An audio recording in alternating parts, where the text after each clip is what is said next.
style, what they call is Very good, very good. Fit best. I request Dr. Gupta sir to say a few words.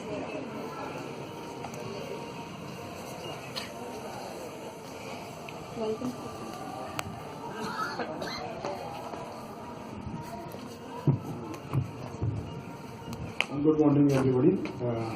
At the outset, let me join Mr. Gopal Krishna and others in wishing you the happy Republic Day, 68th Republic Day for India. We are very proud of our being Republic, and we owe our independence, was pointed out by Mahatma Gandhi, Sardar Patel, Nehru, and among others. And also our Constitution of India was drafted by Baba Ambedkar, and we are very happy that that Constitution is lasting even today, after completing 68 years. So we are very proud of being in India. Now, yesterday I had heard the speech of our President,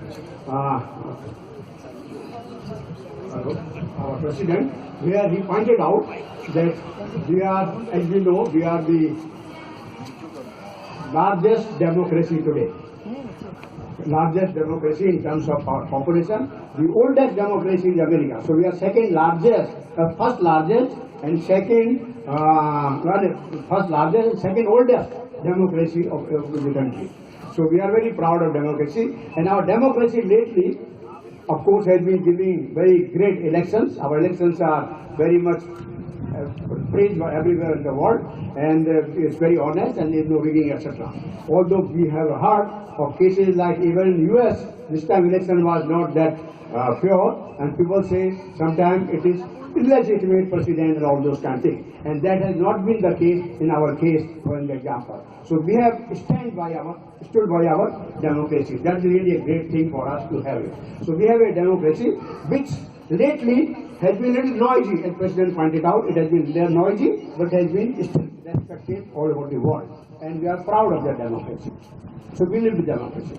Now today, also for India, we have the chief guest coming from UAE, the Prince, the Crown Prince Mohammed Zayed, which is also a great thing. We are developing our old relationship with UAE, and we want to strengthen it.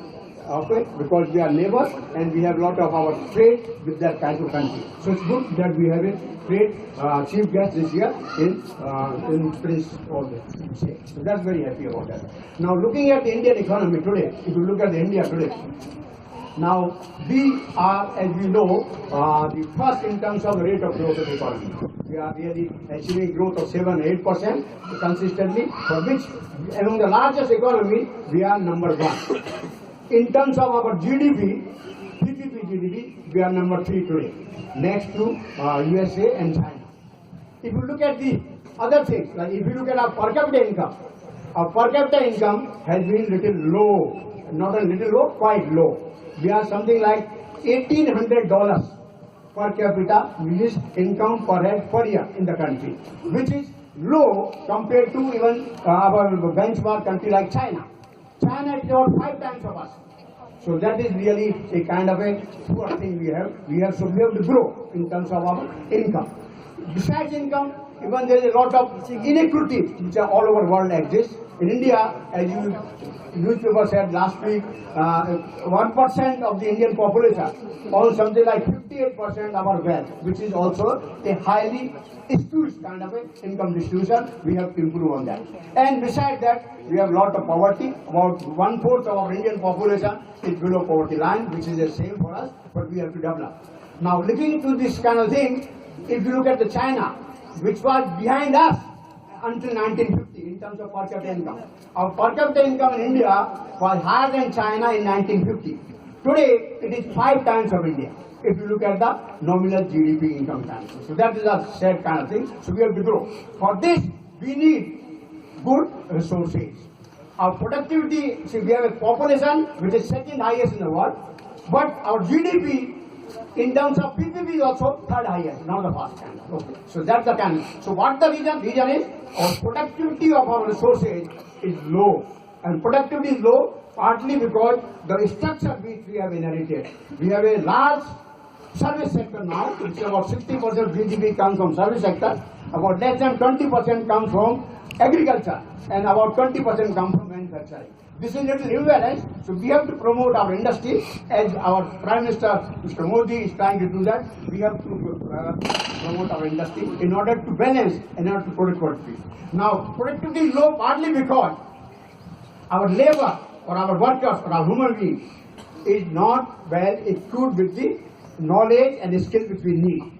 And therefore, education is the prior important today. If you look at our Human Development Index, we are something like 130 out of our 200 countries in terms of rank-wise. And stand around 0.609. That is, in terms of percentile, we are only 60 percentile. And 60 percentile, as you know, in terms of CAT kind of result, 60% is nowhere. So we are very low in terms of Human Development Index. Now, Human Development Index, as you will know, consists of three main parameters. Number one is health. Number two is education. And number two is per capita income, PPP, purchasing power parity, that means in terms of price, adjusted for prices. Now, in this, education and health are worse than our per capita income. Because in terms of per capita income, our rank is something like 125. In terms of Human Development Index, rank is something like 130. That is, we are worse in terms of health and education compared to income. We only talk of income. So education is a very, very important thing we have to emphasize.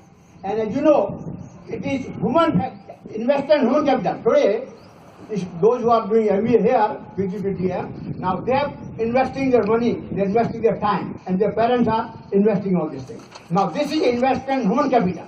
And human capital today is supposed to be the most important factor of success. Besides human capital, there is something called physical capital, which consists of natural resources, which are gifted by God, and human-made resources, which are in buildings, plant, machinery, tools, and equipment. These are the kind of resources.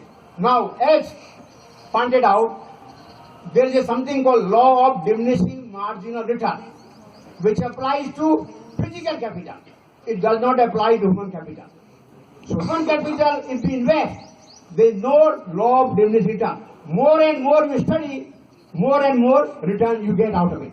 Now your 2 years of education MBA will give you like 2 to 3 times of the emolument which you would have got with a graduate degree. So the incremental education has a highly rewarding in terms of your personal earning, in terms of personal satisfaction, in terms of contribution to the country, contribution to the world as a whole. So please remember, incremental return on education are higher and higher as you go on more and more education, higher education. And therefore, we have to emphasize higher education, which brings you something called CAR, knowledge, attitude, skill, and habits.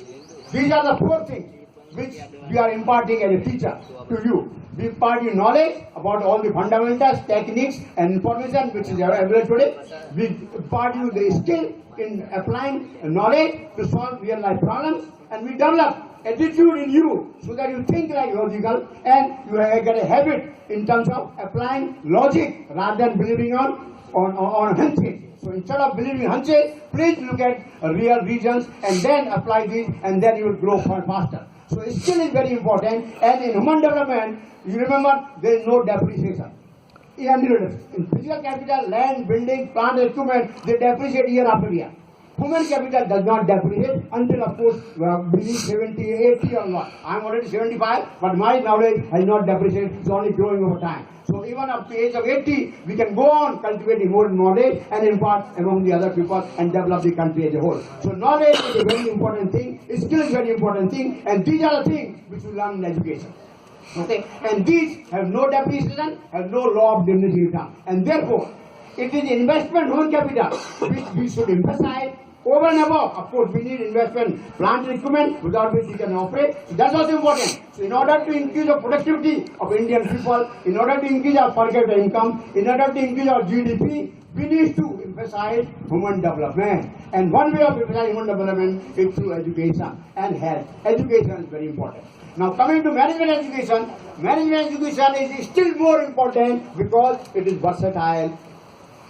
It tends to in many subjects, but managing, we need managers, we need skilled people. So management education is very versatile, but it is very demanding. As you know, in 2 years program, you have something like 40 courses. spread over all kinds of subjects except physical sciences. All subjects will be quantitative method, economics, finance, accounting, strategy, everything is taught to you for 2 years. And overall, you have to cover something like 40 classes, 40 courses in period of 2 years. So you have to really work hard. If you don't work hard, you will be missing the boat here. So very important thing is hard work is very, very important for you to grow, get good job, get good satisfaction, and bring good name to school life or school. So please remember, you have to work very hard. It's very demanding course and it requires effort. And remember, no pain, no gain. More pain, more gain. Somebody said, my father used to tell me, जितना good डालोगे उतना मीठा होगा. So depending on how much you take from this school in 2 years, depending on how much effort you put along with your teachers. Of course, teachers have to be giving you their knowledge and skill to you, but you have to take it and you have to work very hard. There are large number of books, you have to study them, it's class time. People say you have to spend something like 10 to 12 hours per day in order to do well in MBA program, in order to learn what is taught in management, so that you can practice it and grow yourself as well as for the economy. So very important, very demanding course. And the rewards from MBA are, as I said, very commensurate to effort you put. Today, there are people who have the MBA degree, they are heading large institutions, large government organizations, and even industrial organizations. We can talk about people like Raghuram Rajan, who was head of the RBI until recently.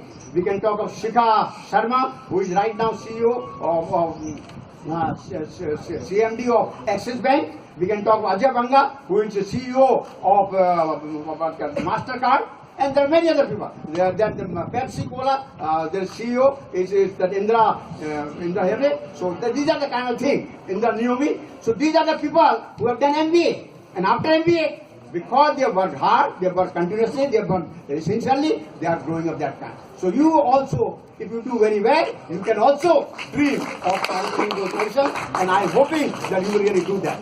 Now, besides education, you should also develop something like what we call motivation for helping others. Like what we say, give back, give back. Now today, we have organizations like something like called CSR, Corporate Social Responsibility, where every business organization, every company which makes a profit have to invest 2% of their profit in promoting social organization, promoting poverty, removing poverty, promoting employment, reducing inequities, helping women, helping children, helping mothers, and women, all those kind of things. So that is a corporate social responsibility for organization. What about individuals? Individuals also have a right, have an obligation to the society from which they enrich. So you also have to develop habit in terms of giving charity to others, so that others can also come up in the society. Please remember, we have people. Today in the world, if you look at, we have people like one called Bill Gates. We have people like Warren Buffett. We have people like Nita Ambani here in India. We have Ajay Premji. Now they are the people who have joined the group of people who are helping eradicate sicknesses like malaria and health, promoting children's education, helping mother, helping girls' education, helping handicapped. So we also, besides learning all kinds of skills and knowledge, we also have to develop attitude to help others when we are able to do that. So I am hoping that this school will not only provide knowledge and skills in management field, but also develop mindset for promoting charity and helping others, so you can give back to society. And that is very important for you. So with this, I thank you very much for inviting me to be the chief guest of this important function. And I wish you all the best for Oak Grove School to really develop that well and become one of the very important business schools in India, not only India, but internationally. All the best to you, and thank you once again. Thank you.